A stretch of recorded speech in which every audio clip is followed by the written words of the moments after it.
I'm Kevin Casey. I'm a professional mixed martial arts fighter. And right now, what I'm about to do is issue a warning out to all other competitors. I don't want overs. I just expect them to happen. Fatty's gonna fatty is real. Oh, give me fucking truth, baby. Come on. Let's go. How have I been this successful in life? Welcome to this week's edition of the MMA Analysis podcast. I am your host, Ushan. And give me fucking truth, Wes. How's is Marty Truex still driving those cars, or is he washed at this point? What's the deal? No, he retired. He could have kept driving, but he's one of those dudes that later in life I don't think I really loved the work aspect of it. Like it's heart wasn't in it. Well, I mean, he like those guys, like you make it to that level, you love to do it like any sport, but they run like 38 weeks or something like that out of a year. They're traveling all over the place, and yeah, it's tough. And that dude was he likes to do his fishing and hunting and stuff, man. He got all that money, and you know, can't blame him. Yeah, no, Marty Truex done.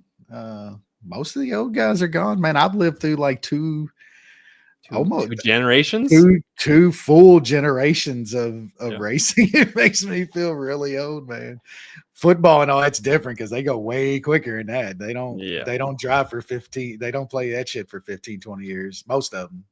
Nah, just the really good quarterbacks. That's the only ones that are usually lasting for too long. And I don't know. We'll see what these new guys see if they can kind of have the longevity that the Mannings, the Brees. I mean, nobody's going to be Brady, but yeah. Pat was trying, but Pat can't. He's got a lot of bad luck lately with like roster because it's almost like how they did Aaron Rodgers in Green Bay. He never found those receiving targets later on, and Pat's been so good to where it doesn't fucking matter. But it's do so much. Yeah, Kelsey getting old, but besides that, man, I don't know. They love Josh Allen, but that guy seems like he's gonna be a perennial fucking choke artist. Is what that guy seems like. I mean, he kind of plays for the right team if that is the case. Lamar the same way. Lamar might be the most pure talent in the at quarterback, but they just choke in the biggest spots too, man. But yeah, it's good to have football back. It's really good to have that back. Yeah. Hockey's about to start back up for us. When is that? Twitter was on fire a bunch of days last week with people loving the foosball, and seemed like it was a pretty good first week. Mm-hmm. Yeah, we'll see. Yep. We'll see if that can continue, and I'm sure we'll continue to donate money. Just like we seem to be doing on UFC. Yeah, it's been a pretty rough couple of years for me. Not been the best. Yeah, I think I'm eventually gonna have to like start scaling back and stuff. It worked for me for 7-8 years, man. Like why do something different? But it hadn't. Game's different though, man. This whole market and game is different. You got fucking dozens of touts in this space now, which you never really. There was like one like 10 years ago, and now there's like fucking 50. It's a different game, man. Yes, it is. We were actually treated to a pretty damn exciting card. Yeah, it was very fun. Set the record for most knockouts, tied the record for most finishes. There's nothing wrong with that. When you got a bunch of, fights that don't matter too much, at least show me some finishes and some exciting fights. For the most part, it was over at like 6:00, 6:30. That helps. That helps. But yeah, we'll rip through last week and give some thoughts. We'll do the top 3 on the main card right now. We had consensus loser. Yeah, we'll talk about this. Nasruddin Imavov takes the wide decision against Halio. The BSD, big swing into knee, gets the old face crank on the hoofy. And sadly, the Bear Jew had to hang him up. It was probably time. It was probably well past time. But yeah, good win by the Bukaki. What do you got, Wes? Yeah, end of an era, and definite friend of the OG MMA Analysis. He seems like a good dude, and he was a throwback with a guy that had basically nothing but grappling, and he beat 3 title holders in his career, and there's not many people that can say that. He beat one of the pound for pound best fighters on the planet today. Literally like choked his ass. So even though the guy did tap like a little fucking baby with a second left, but he beat him. I mean, he beat Ankalaev. Mangled mangled fucking Jamahal's arm, and the sad one is, of course, the well, decade past prime Shogun, but it's a win against a champion, so he'll take it. Yeah, guy.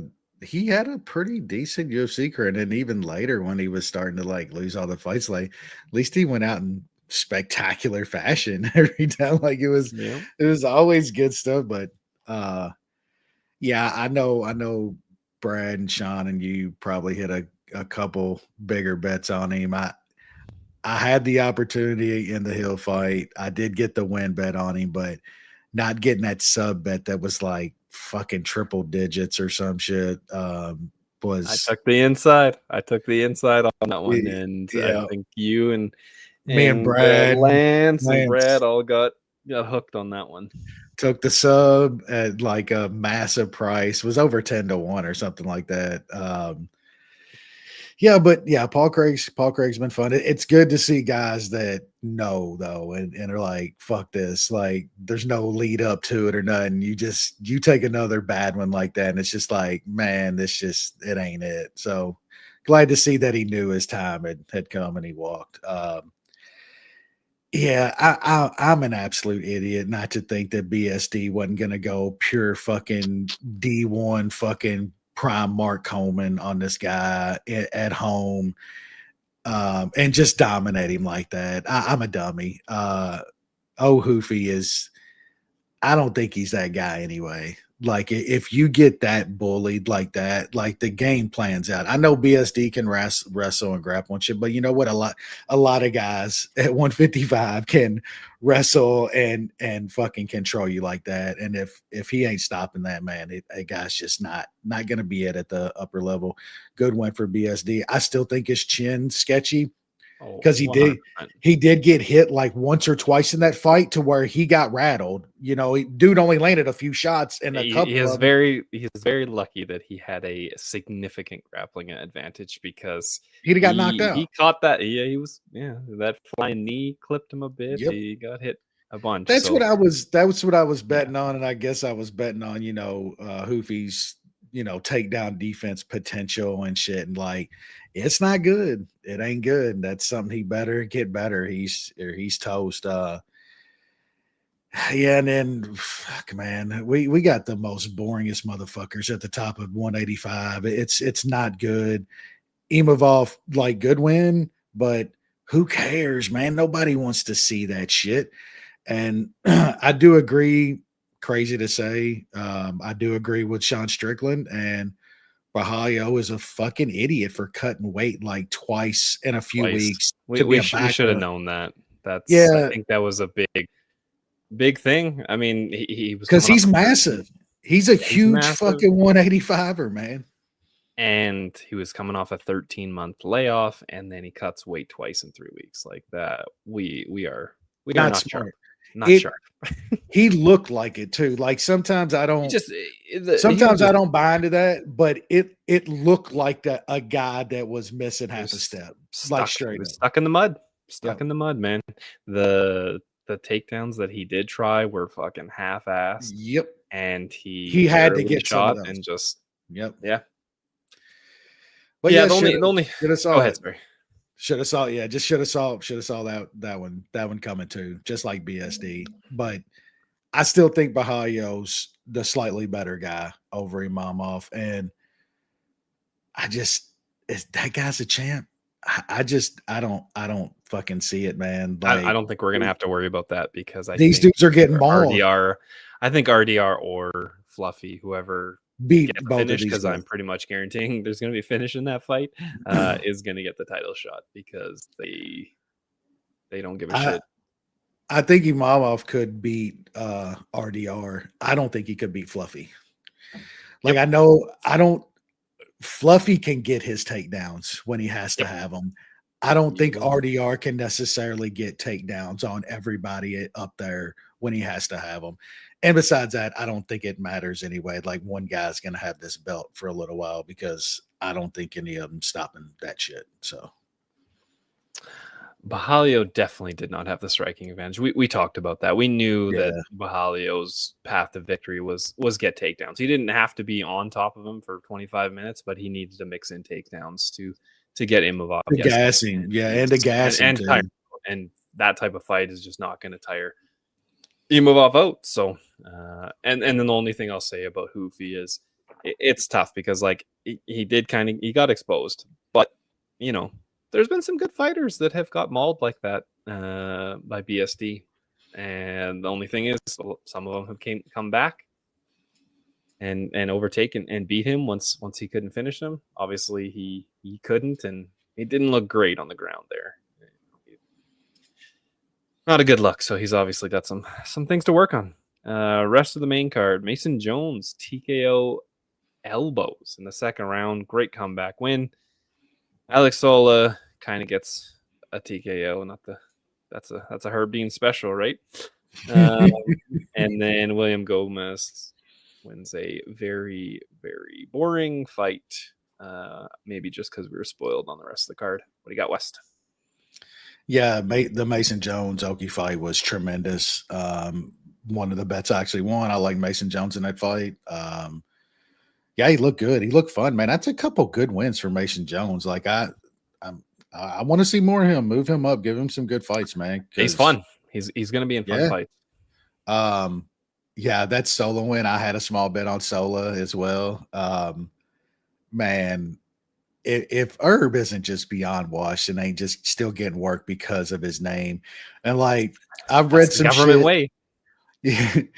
I've read some shit recently that like he's becoming kind of an asshole around the place because he's Herb now and he's literally signing autographs and taking pics and shit with fans and stuff. And you can see when like he's actually reffing a fight now too that I'm paying attention. Like they'll announce the ref and Herb's literally looking around and like waving at the fans and shit like they're there to see him or something. It's like he's just, man, the guy's old. I think it was Aljo that was mentioned some of this shit on Hawani's podcast like last week. And even Aljo's like, didn't this guy fight? Didn't he take blows to the head and stuff? It's like, yeah, he's been knocked out. He's just getting old, man. And like that one right there. He just hasn't been good for a very long time. It's been a while. That's what happens, man. Just indecisiveness. And that's the big one. That's the really bad one. You either got to be all the way in be decisive. Yeah. And he is not. Yeah, and Gomes, who gives a fuck about that? That was horrible. Rest of the card, Omar C did what he was supposed to, and smashes Brenson Ribeiro. Another one we lost on Ante Dalia. Smokes Tibera. We did talk that that was definitely a possibility. Tibera just kind of had to get out of that first round. I don't know if that's the case. Dalia looked pretty goddamn good. Fernandez just absolutely obliterates Hardwood Slades. Love it. Absolutely love it. They rode that guy out in a fucking like faux wheelchair. Paul Pierce. The Paul Pierce. Dude, that shit was like, it wasn't even like a wheelchair though. It was almost like a seated fucking like dolly or something. It was absolutely hilarious seeing the pics after that. Yeah, those are all. Hardwick talked a bunch of shit too. Like, and then that happens to him. Those are always funny to watch, man. There is something that's not as funny as watching a dude get calf kicked, literally can't walk. I feel like C is still like sketchy as fuck. Like even watching that fight, bro, like that was not good. Like it wasn't, man. Like he did what he had to do, but there was little things in there that says that if he takes too big of a step up next time, he could get exposed. We're gonna get another big number in it. The guy might have to be planted, is all I'm saying. Like he's not. Yep, that's fair. Yeah, Tiber. I'm glad I played some under on that too. Smart. Because man, he got smoked, and I don't know, man. You get that out of Delija every now and then, man. But he's had some bad fights too. But he seemed pumped up for that one, and he smoked him. So yeah. Yes, sir. Rest of the card: Sam Patterson wins the tall guy defense fight. Robert Brichek knocks out Brad Tavares. That was fun. Fuck right off defeats Andreas Gustafsson in the first round. Did not know that Fuck right off had that in him. And Sam Hughes destroys Sean O'Bannon. What do you got? Yeah, just finishes, man. It was really good card. Started quick and went quick. Sam Patterson might be decent. Like I don't think he's gonna be great, but you got finishing ability like that, man. Like that can take you a little bit. Man, watching Tavares get like smoked like that's still kind of wild, even though there are like not many people just smoke Brad Tavares like that. Fuck right off. Started the night good. I thought it was going to be a good night, but yeah, fuck right off that guy's dangerous, man. Like there's just some times when if he's punching like that, but it's not going to be a lot of times when you got a dude that's going full zombie in front of you, just walking, throwing haymakers like he's in a bar fight. So yeah, and then we don't give a shit about Sam Hughes. That's right. Tavares is fucking washed, Jeff. He is. Yeah, he's done now. We did talk about that. We're like, he's looking pretty rough, but we thought it would kind of hold together enough for him to get the win. But he had an all right second round, and then he got smoked. It was good to see that.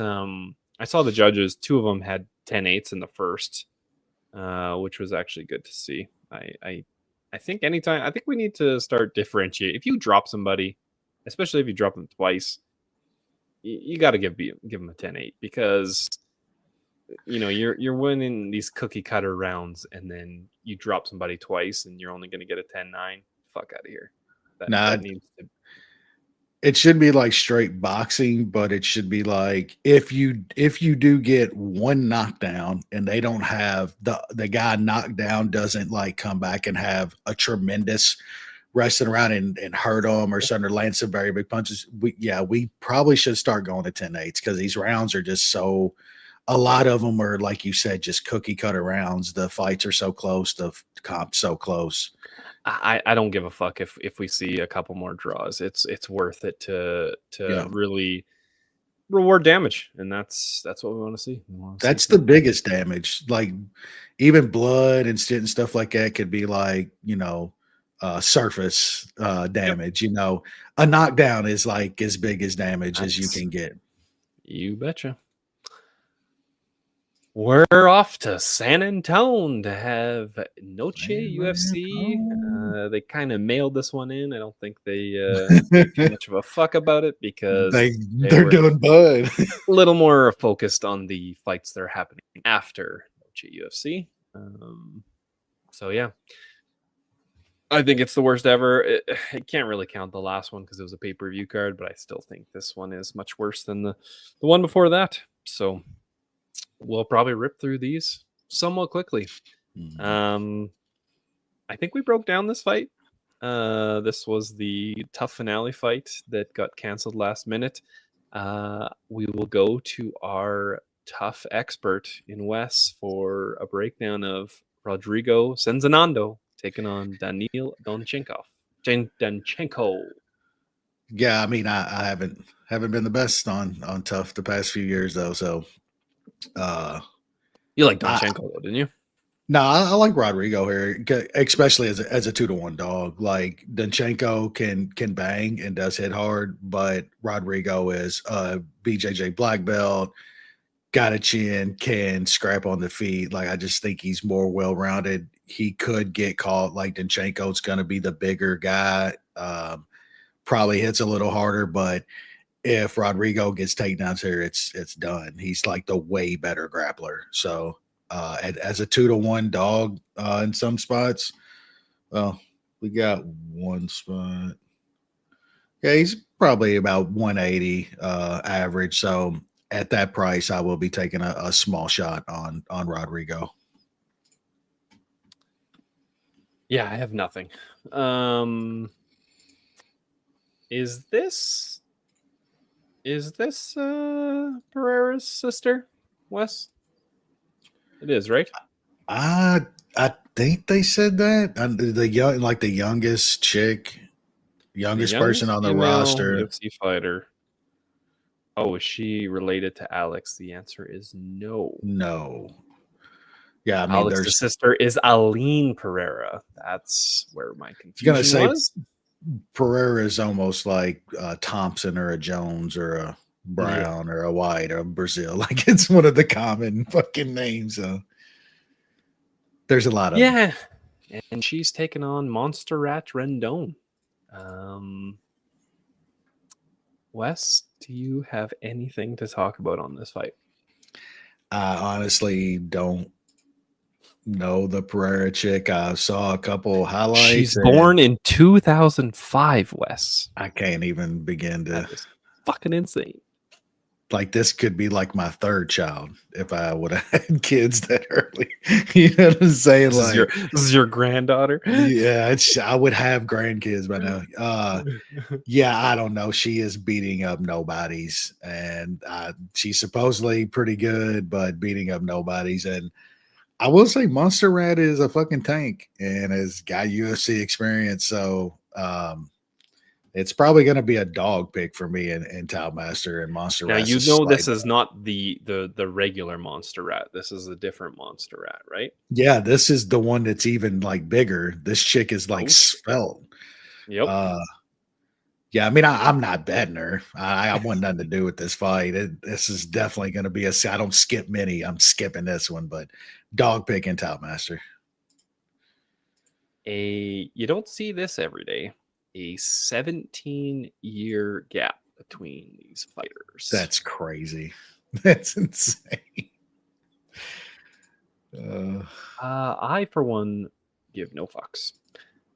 Next up in the flyweight division, it's flyweights. It should be fun. We got Alessandro Costa taking on Alden Correa.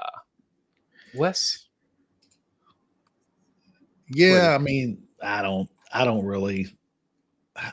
Costa probably wins this fight. I think he's the better all around guy. Out for like a year, like that 15 months. That's it. He's been out. He's over minus 400 against a dude that's 27, young. Looks like he's probably going to be the bigger guy come weigh-ins, but I mean, he's beating guys on Fury FC and shit, man. Not a terrible promotion, but it's not. But the last guy he beat was fucking 4-7 and shit. So Costa's the way better guy here, but there's just too many question marks for me to. I'm not parlaying fucking Costa at minus 400, and I don't know enough about this dog, or even if he's that good to compete with Costa to lay any kind of coin on him. So. Another just absolute pass for me. And this is a late notice. I don't know how late notice. I can't remember when Shirez pulled out of his fight. Yeah, I mean these wide numbers on flyweights is kind of crazy because generally they're all pretty They're fucking good, and some close. of them Yeah. have close fights. So I don't know whether you look at Korea with plus 3.5 the points handicap, get some plus money, but yeah, laying that kind of juice on a guy that's been out for like 15 months in a flyweight fight where like speed kills and timing and shit like that. It's a little sketchy in my opinion. Yeah, Korea plus 3.5 plus 160. I've never seen Korea fight, but that to me is just kind of not a bad blind bet in this division. Yes, I think you're right about that. And we've probably talked about that on here for the past couple of years that flyweights and bantamweights, those guys are all usually pretty good. And when you get -4, -500s, it's not good to take those. Now you might want to start looking at those kind of points handicaps and shit, man. Just getting one round and you get a plus 160 is pretty wild down there. And I mean, usually at 125, you're not seeing too many finishes. Now that being said, all three of the 2 wins that Costa has in the UFC are both finishes. But this is a young guy that probably hasn't taken much damage. I wouldn't be that surprised if that points handicap comes through. The people were demanding. They were demanding the dumbass. They wanted that ankle bracelet cut right off. We had to wait a little bit, Wes, but the time is now. We get to see the dumbass take on Zach Reese. What do you got? Oh man, do I got to bet on Zach Reese? Like seriously, it doesn't feel wise, but I mean, you got to do it on the other side that's literally in a fucking ankle monitor, like missing fights and shit. Not to mention, it's just an absolute moron when it comes to in-cage fighting and decision-making. I think Zach Reese is going to dead this guy. Like, I don't see, I mean, I guess Dumas has that chance, but man, we've seen this guy so many times. It's the same story. He will find a way to fuck something up. Not to mention, what's the training look like? What's everything outside of the cage look like at this point for this guy? He's always in jail. He's getting locked up constantly. Ankle monitor. Are they even letting him out to are they giving him work release and shit? Like, we can't track his training and shit. What's going on? So I like Reese. I think Reese ends this fight. I'm not sure. You don't get much off. I think Reese inside the distance is it's minus 190, and he is he's minus like 225 or something. Inside the distance is minus 190. So I'll probably put Reese in a parlay with something else on the card. This just seems like one where this is the last fight I think we're gonna see of the old dumbass. The under 1.5 is like minus 150. That seems a bit crazy. Because I could see Zach Reese taking this dude down. Like, Dennis Talulin took down dumbass 3 times, and he has not taken down any other fighter in his UFC career, and he was able to get the dumbass down 3 times. Reese could wrestle. So we'll see. It's shocking to see a minus 200 beside Zachary Reese's name, but he is fighting the dumbass, so it makes sense. But I don't know. Over 1.5 at like plus 130, plus 148 at some places. Like, if you're itching for stuff, I would go contrary on this one, and you want cheer for Reese to get some takedowns and extend this out. But as somebody who's almost always looking for a fight starts round 2. Not here. I don't like it here. Like, and I like to find those in fights because you usually can get pretty good numbers, and it's mostly, like Sean said, a contrarian point of view on the fight. So I don't I don't feel it here personally. That's fair. Down to the flyweights again. We got Jesus Aguilar taking on Luis Garul. West, what is this? I got no clue, man. I know Aguilar can be in some pretty fun fights. I might have even bet him last time out. I can't remember, man. I'm not even looking it up. So usually in fun fights though, man, another one down at this weight class, dude, and a fight that I think is going to be fairly close. If I was taking anything here, it would be Aguilar as a 2-1 dog. I just think this is another close fight down at this division. So, yeah, dog or pass. Who knows? Like these dudes are like, it's the same dude. Like we get so many of these fights now. I think it's another one. Take the dog if you're going to take anything. Yep. Garul got knocked out in April. That wasn't too long ago, but yeah, as a dog, you probably I would think, probably side with the dog. Yeah, I was looking some Aguilar by decision too. It was like plus 450, plus 500 out there. I think that's a good angle too if you want some Aguilar. Yep, I agree. Next up, an actual maybe good fight. We got the Tatiana Suarez taking on Amanda Lemos. Does Suarez bounce back, Wes? Yeah, and I don't. Not sure this is necessarily going to be a good fight either. I think Suarez is going for takedowns and going for takedowns quick. I think Lemos can't stop a takedown, especially not when Suarez is going after him. It's a very different fight than the title fight. We were kind of talking, before the show. Suarez is never going to be that. I think at this point, the age, the injuries, we saw it. I'm just not. I don't think she's ever going to be a title contender. She never evolved her game really enough. I don't know, Wes. We got fucking Mackenzie Dern taking on old handed jobs. Yeah, you're right.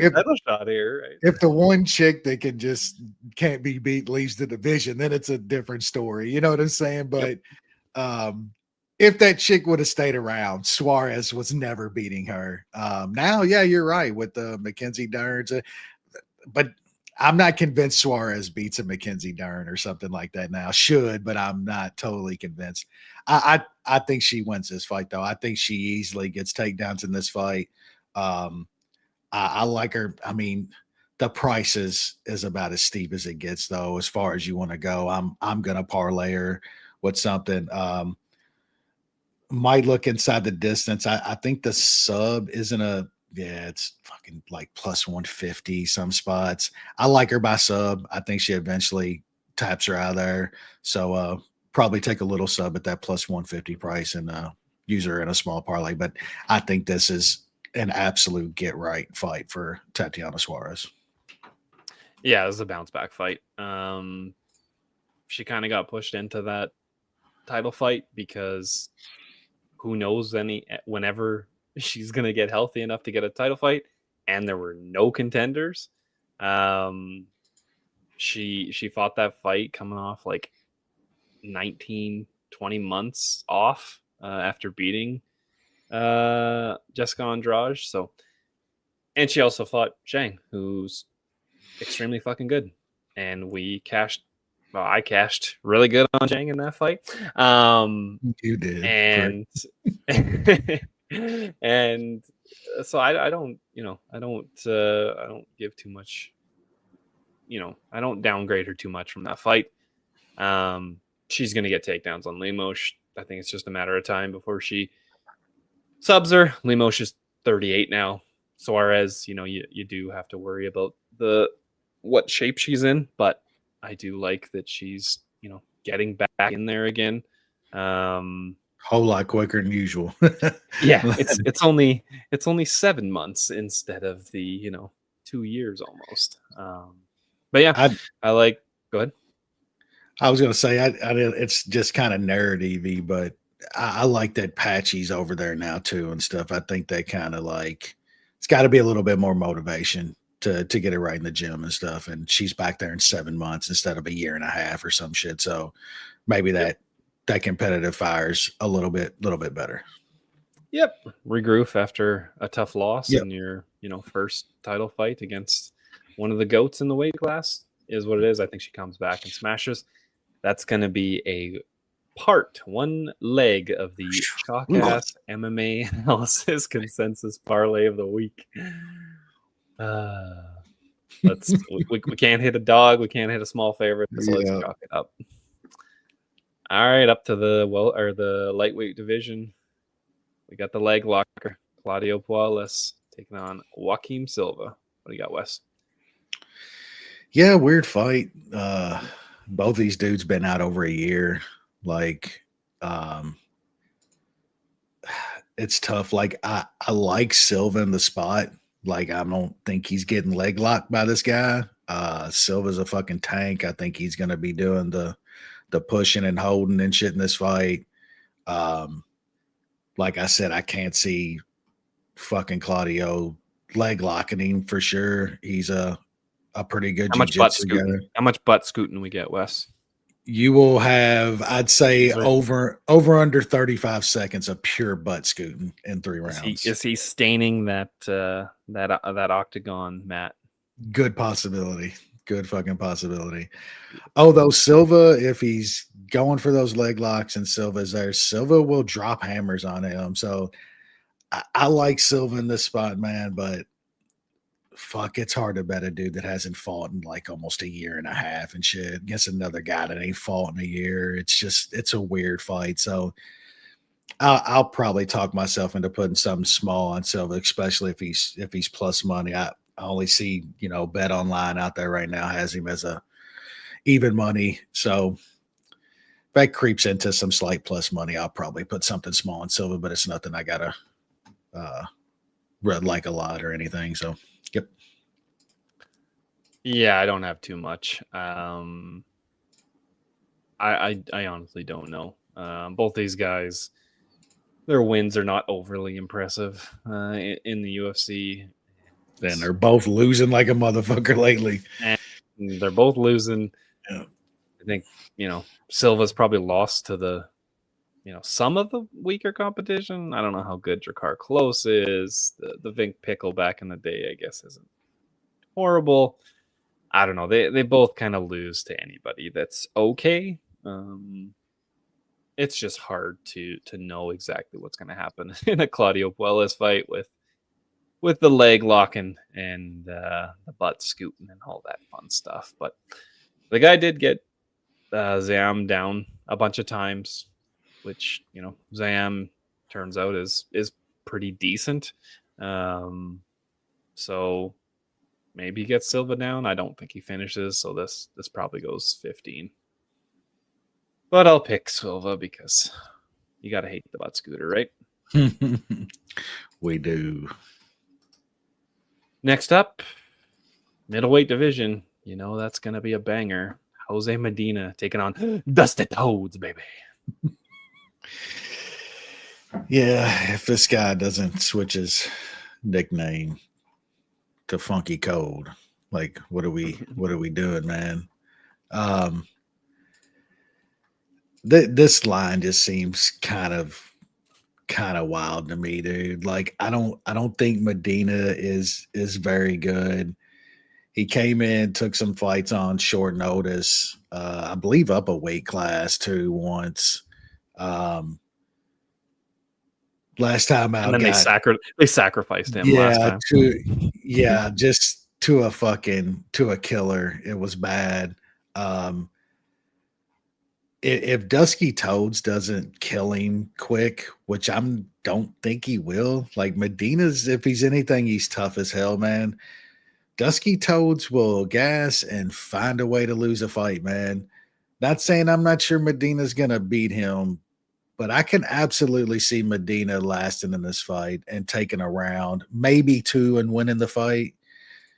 So I'm going to take a very small shot on Medina money line, but this is a spot where I looked at the points handicap. I think you can get a plus 3.5 of some pretty decent plus money.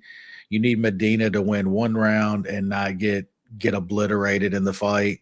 I don't think Dusky Toads is obliterating anybody at this point. This guy can't even win fights. And I think he's on a 3-fight losing streak with like 2 of them just bad knockout losses. So, yeah, I mean, he's like 2-4 in his last 6 with some horrendous losses. This line's crazy on a guy like that. So I'm going to take some points handicap on Medina, and I think he's got a path to win a close decision here as well. Yeah, I agree. Medina is terrible. Dusky Toad should not be minus 400 to pretty much anybody in the UFC. Medina just has to weather the storm because I think Dusky Toads it will gas. Medina before that last fight, which of course was against an absolute fucking monster, never been finished by KO. Now, of course, he did get KO'd last time. That was in March. He's 6 months, or almost 6 months. So that's okay time off. You hope that didn't affect him too much, but like you said, for the most part, he's a fucking durable guy. I think he takes what Dusky Toads throws and wears them out. And like you, I think he can obviously win a 3rd round at least, and maybe a 2nd round, or if Dusky Toads gets real sleepy, that chin is fucking garbage. Yeah, it's bad.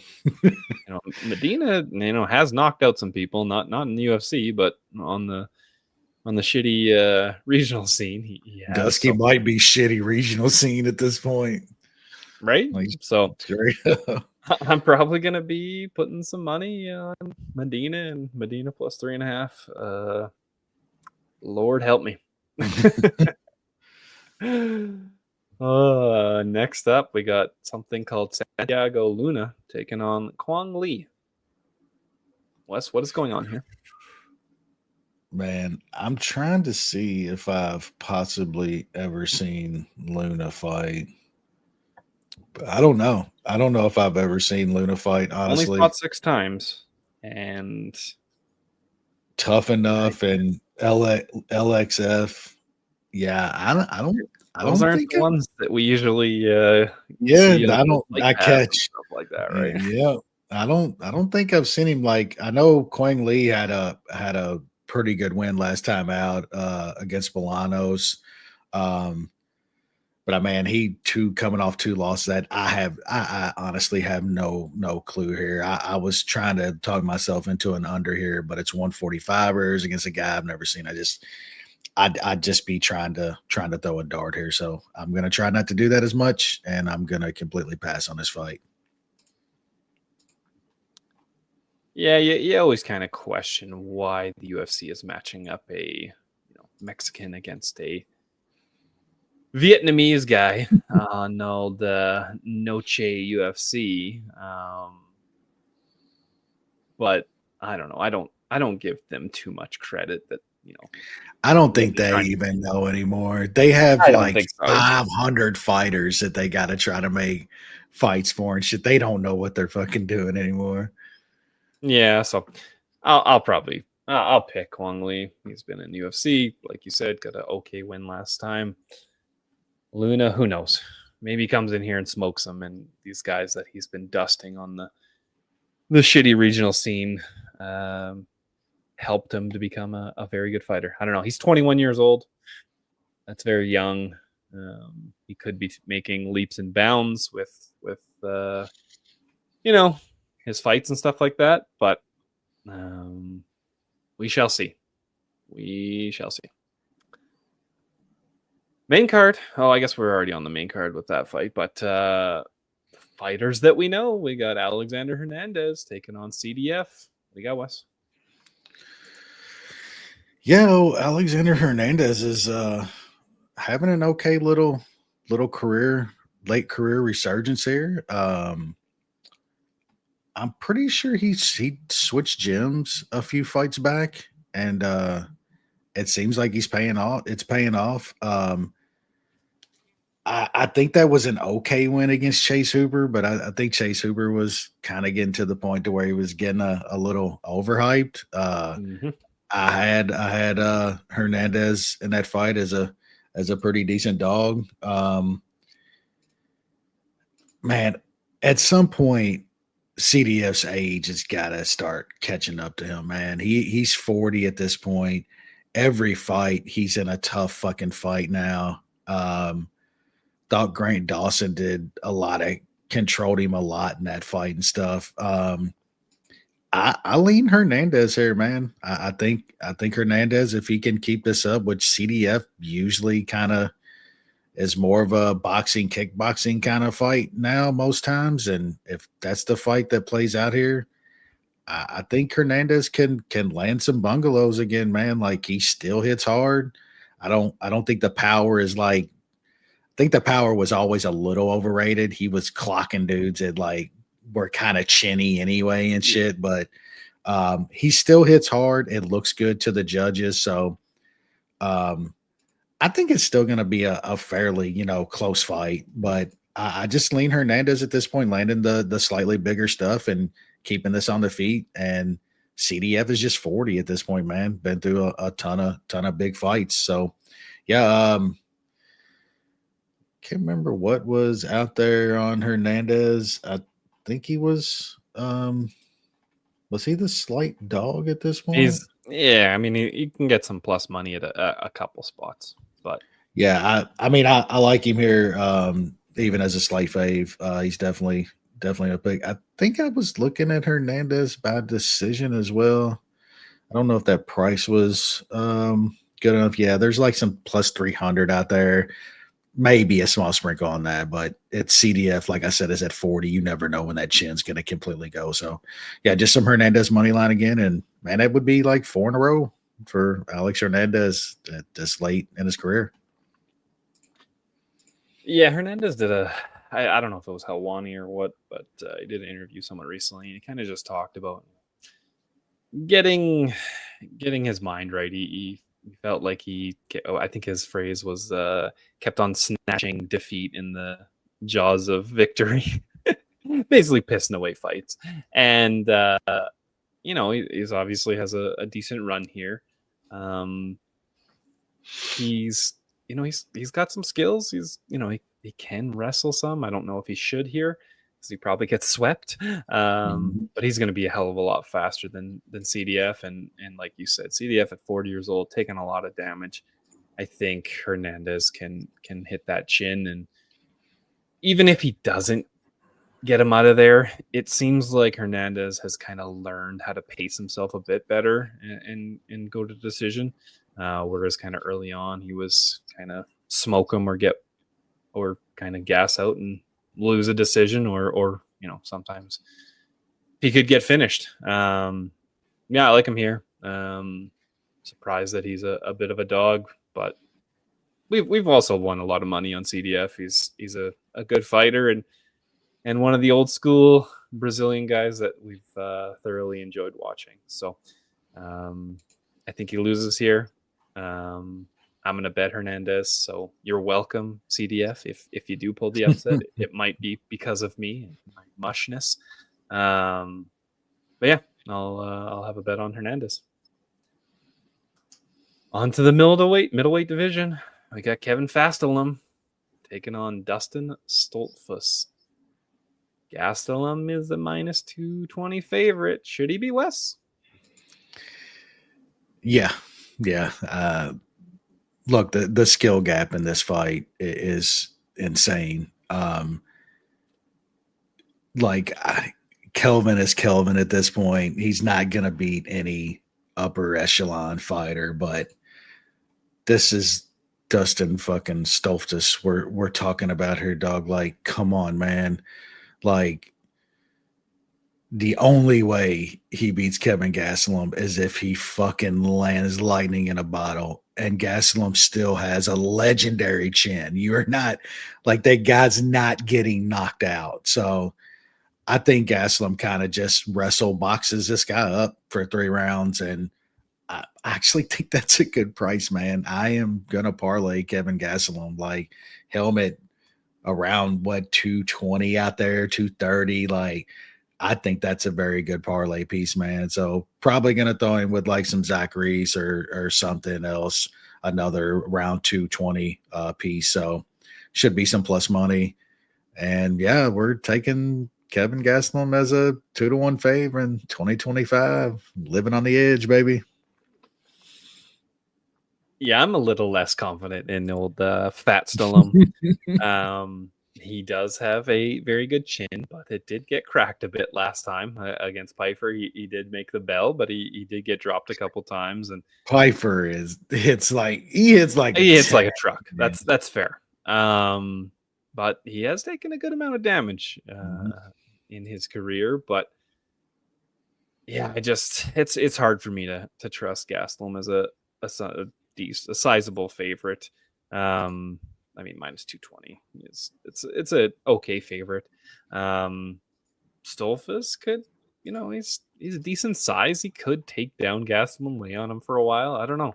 I still am of the belief that Fatsalem should be at 170, and I know he lost when he went there recently and got laid on, but that can happen at 185 too. It's just 185 is shittier, so he has better chances of fighting guys that will stand with him.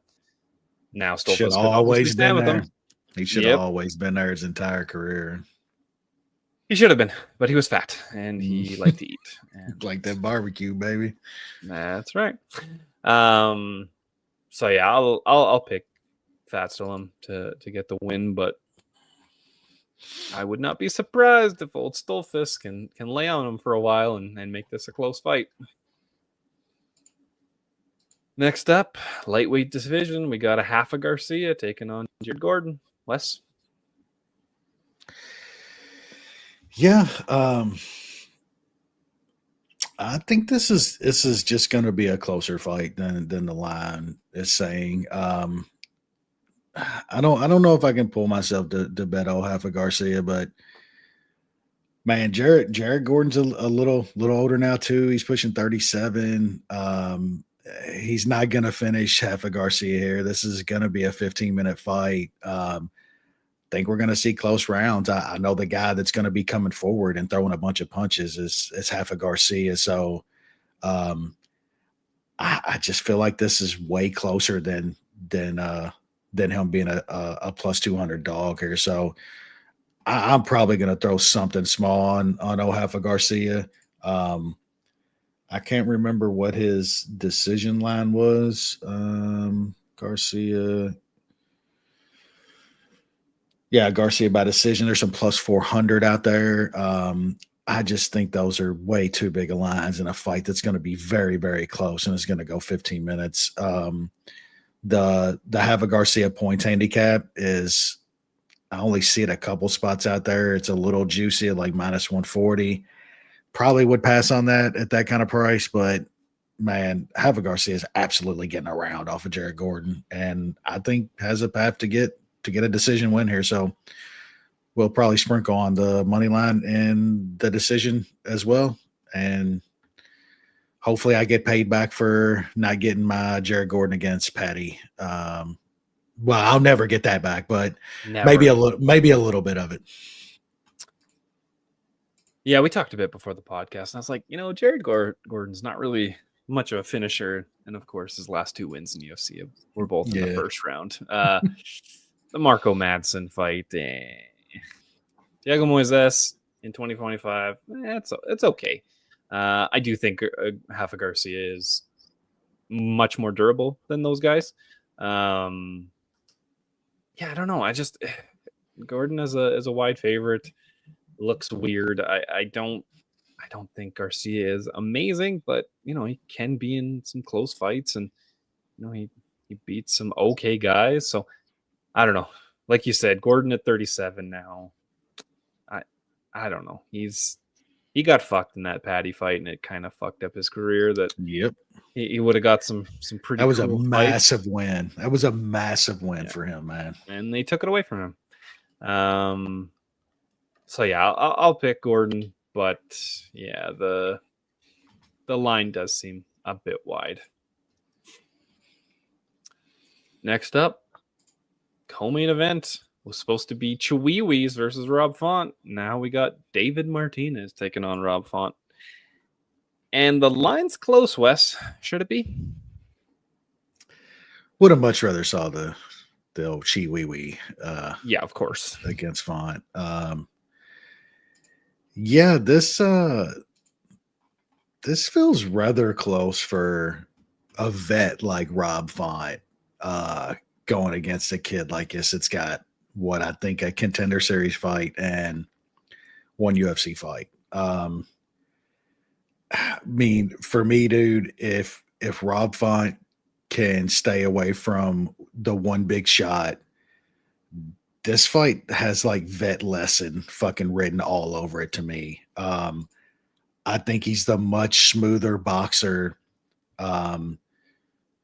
I think Martinez likes to wrestle a little bit, but kind of has gone away from it lately. He's gotten some knockouts and shit, but he throws just like bombs and shit. And like, that's not the way that you're going to get Rob Font. You got to put shit together. That dude's just too slick. He's too good for you to just be throwing haymakers and landing one on Font. Now, if that does happen, the chin is a little sketchy at this point. So like, that's absolutely a possibility, but I think it's a very, very small one. So I like Rob Font here. I think we see him put on a vet lesson. Like, he's looked great his last two, like great. The Kyler Phillips win was just maybe one of his best performances he's ever had. And then last time out to beat a young cat and Matsumoto too, like that was a very good win as well. So if Rob Font can put together one of those performances again, I think he gets a win here. So minus, I think 130 out there. Now there's some 125 at Circa and stuff. So yeah, I mean, you're getting Rob Font against a guy with a couple UFC fights at minus 125. That seems a little wild to me. Yeah, the price keeps coming down. Was pretty surprised to see Rob Font about a minus 130 favorite. I know the guy. The guy's got some power, but Rob Font has been in there with some fucking elite strikers.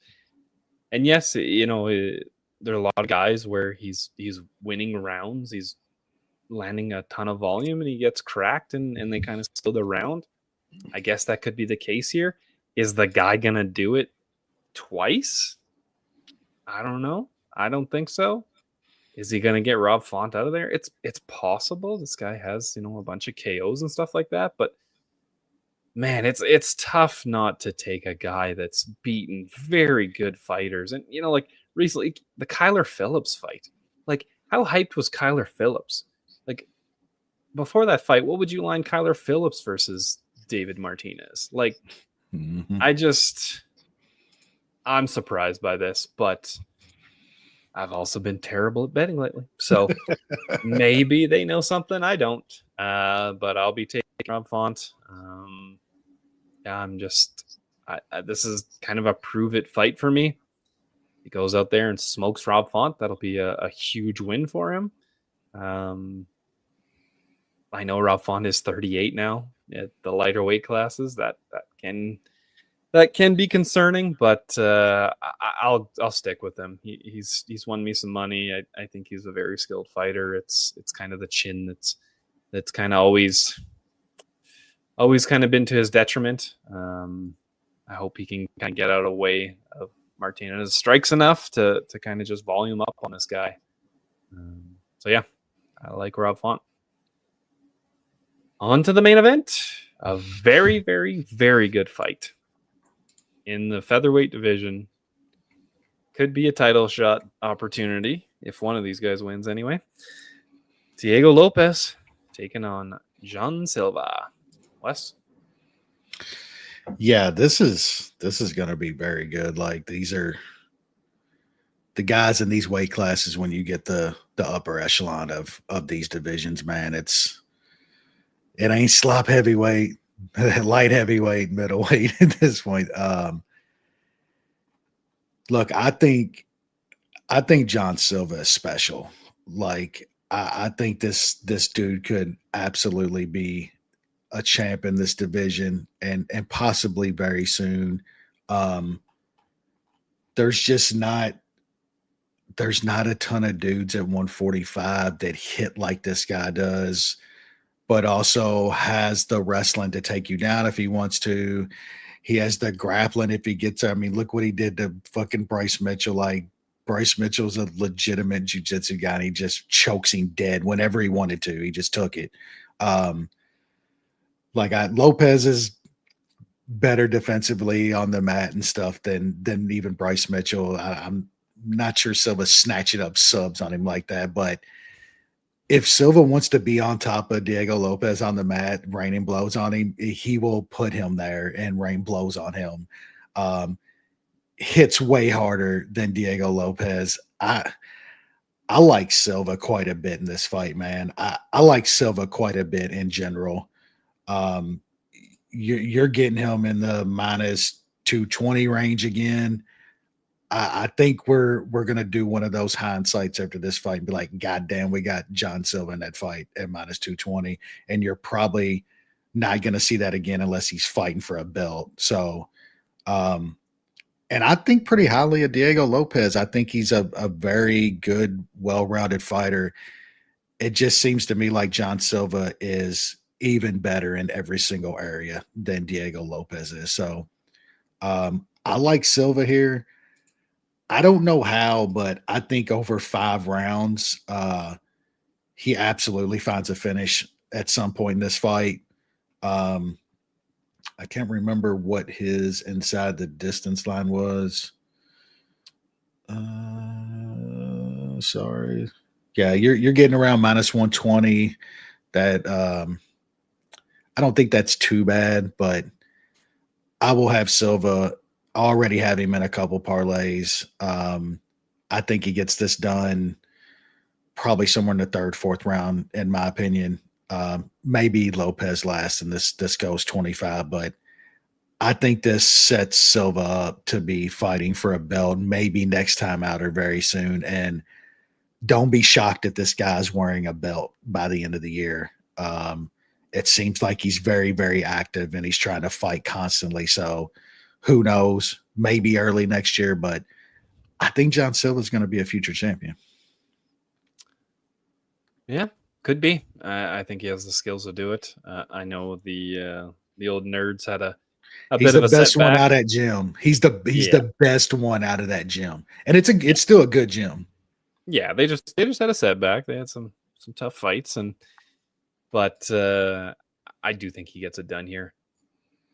Diego Lopez is kind of a tough one for me because, like, he had that awesome streak after, looking good to, in a fun fight on short notice against Evloev. And then he rattled off a bunch of, KO wins. The Sodiq Yusuff one was pretty eye-opening for me because I thought Yusuff was pretty good at that time. The Dan Ige fight, that was the weird one that was made at last second, correct? Like 24 hours notice. Is that the one that I'm thinking of? I can't remember. But good fight against Dan Ige. And then he beat Brian Ortega that's kind of looked lifeless since then and even before this. So I don't know. That Ortega win I don't think is as good as it was at the time. Ortega, even before that fight, was like, yeah, after this fight, I'm going up to 55. And I was like, well, why is this fight even happening then? Mm-hmm. And then it kind of got delayed, and then it still happened. So I don't know. And then he gets the title shot. And, outside of that knockdown he had in the second round, he looked lost. And, like, obviously Volk is a very, very good, Hall of Fame fighter. But he had no fucking answers and looked absolutely like a beginner out there. Like, simple stuff, just wouldn't cut off the cage, wouldn't throw. And, like, Volk's not a guy that's going to just knock you the fuck out. And he just wouldn't pull the trigger, couldn't, put himself in situations to land outside of that one. And that kind of has me second guessing of, how good is this guy? Was he, beating fighters at the right time? And, he's still good. I just don't know if we're ever going to see him around the title shot ever again. He gets hit a lot. I would not want to get hit a lot by John Silva because he has big power and he's got a pretty good overall all-around game. Like you said, he can get takedowns. The ground and pound is good. Obviously has jiu-jitsu. I don't think he's going to spend too much time on the ground just because Lopes has such an active guard, and I think his bigger skill gap is going to be when it's on the feet. So I think this is going to be on the feet, and I do think Silva's going to win a pretty sizable decision. I don't know if he gets him out of there. Lopes hasn't been finished in like 7 years. Has looked pretty durable in there, but he does get hit a lot. Silva's got big power, so he could surprise me. I think if he did finish Lopes, that would probably almost rubber stamp him to get a title shot. We know they don't want to give fucking Evloev. I mean, I know Lerone Murphy's getting the next one, but maybe Silva sets himself up to get the one after that. So I like Silva. He's going to be in that parlay with Tatiana Suarez. We're going Chalk City. Let's see if we can mush both of them together. Those two minus 136. That's the consensus parlay of the week, Wes. Sheesh, man. Yeah, well, let's get chalky. I mean, we can't do it any other way. We might as well try something new, That's right. Yeah, we got another week off. No card next week. Obviously the boxing is on Saturday. That is going to be very good. Couple good fights on that card. Obviously the top of the bill is a great fucking fight. I think most of us are going to have money on Bud, and hopefully Canelo continues kind of slowing down and regressing that it seems like he's doing, and Bud's able to go up in weight and do something incredible. Yeah, I like Bud in the fight. Definitely like him as a dog play. But I will say, I think Canelo has to be on that continual kind of downslide that he's been on to lose this fight, though, because, man, size matters. And this is like a big size difference in the grand scheme of things. He's jumping up to two full weight classes. I mean, Canelo's fought even higher than what he's fighting at. Just naturally, these guys are different sizes. And Canelo has probably the best chin ever in all of combat sports. One of them. And never been cracked. And he finds a way. I mean, the man finds a way to get decisions. Man fought Triple G twice. Said or was it? Yeah, it was twice, right? Three times, yeah. I think it might have been. Yeah, I think it might have been 3. I can't remember. I don't know. They blend together. Yeah, but I personally think that decline is like we see it. Like we saw the slow decline of Canelo. He's just getting older, man. We've seen it, but we haven't seen it against an elite fighter because he's been taking fucking cupcakes the last so this might be a rude awakening when he fights a elite fighter again. That's the reason to like Bud, as we've seen that decline against some pretty horrible opponents lately, some paycheck opponents pretty much. And he's fighting one of the most skillful boxers of this generation. So, take some Bud money, cheer on Bud. You're gonna get an incredible fight. So, it's not gonna be Tank Paul, but it should be fun either way. It's not gonna be Floyd versus Mike Tyson. Bro. Like that shit hit me. Like that one when they announced that one was like. I had a sickening stomach to just like, what are we doing, man? All these dumb old boxers and these matchups they've done over the past few years. That one just seems fucking horrendous, man. if we're just donating to Mike Tyson at this point. I mean, no, not us, but Netflix or whoever the fuck it is just putting more money in Mike Tyson's back pocket. So, I mean, I guess I don't think he's going to get hurt in an exhibition against Floyd Mayweather. So it's kind of pointless. But a bunch of people, they're going to give Tyson a bunch of money. I mean, Floyd's going to get money. I don't think he needs it or deserves it, but that's beyond what we're doing right now. Tank and Paul will be absolute fun. I look forward to that one. Like they're calling it an exhibition. I just really hope it's not. They call like all of these exhibitions. I know, but I think maybe they just have to because of the weight difference. I don't know. Yep. But I just really hope Tank is going to hurt Jake Paul. That's all I want. Is that so much to ask for? Be a real fight, and Tank tries and hurts him. Is that too much to ask, Wes? If Tank tried, he would hurt him. So I hope he tried. And it's going to look like a little guy in there fighting a fucking monster comparatively. The speed difference is going to be fucking. It's going to be insane. And that's why the skill difference. I just hope it's a real fight. I hope Tank is just not going to just play patty cakes and is going to put a hurting on this dude. We'll see. That one's funny to me though. Like I'm cool with that. I'll watch that shit. I'm not paying for it. I'll fucking watch it. Yep.